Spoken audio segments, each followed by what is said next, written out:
ভাই মহেশ প্রশ্ন করলেন যে আত্মার ধারণাটি কি ইসলামে এবং সম্পর্কটা কি আত্মা ও মানব দেহের মধ্যে এবং মৃত্যুর পর আত্মার কি হবে, এটাই মূল প্রশ্ন। ঠিক তাই। যতদূর পর্যন্ত আত্মার সংশ্লিষ্টতা রয়েছে তাতে আত্মা হচ্ছে মানব দেহের নির্যাস।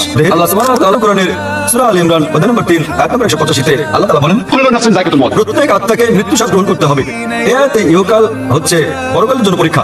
কোরআনে আল্লাহ বলেন সূরা মুলক অধ্যায় নম্বর 67 আয়াত নম্বর 2, আল্লাযী খালাকাল মাউতা ওয়াল হায়াতা। অর্থাৎ আল্লাহ জীবন ও মৃত্যুকে সৃষ্টি করেছেন তোমাদের মধ্যে কর্মে কে উত্তম তা জানতে। তাই এই পার্থিব জীবন পরকালের জন্য পরীক্ষা এবং প্রত্যেক আত্মাকে মৃত্যুর স্বাদ নিতে হবে। একজন মানুষ মারা গেলে তার আত্মা দেহের মধ্যে থাকে না, কিন্তু বিচার দিবসে যখন তাকে পুনরুত্থিত করা হবে তখন তার করা নেক কাজ ও পাপ কাজের উপর ভিত্তি করে বিচার দিবসে সর্বশক্ত ঈশ্বর তিনি মালিক ইয়াউমিদ্দিন, অর্থাৎ তিনি বিচার দিবসের মালিক, দুনিয়ার জীবনে আপনি যেমন কাজ করেছেন তার উপর ভিত্তি করে সেদিন আপনার জন্য নির্ধারণ করা হবে আপনি বেহেশতে না দোজখে যাবেন। সুতরাং আত্মা জীবিত থাকে, আত্মা মরে না। এটি কেবল মৃত্যুর স্বাদ গ্রহণ করে যখন কোনো মানুষের দেহ মারা যায়। যখন দেহ প্রাণের সঙ্গে থাকে তখন সে মানুষ, তবে পরকালে সম্পূর্ণ নতুন একটা দেহ দেওয়া হবে এবং আত্মা বেঁচে থাকবে এবং তখন এই জীবনের পরীক্ষার ফলাফলের উপর ভিত্তি করে বেহেশতে দেওয়া হবে।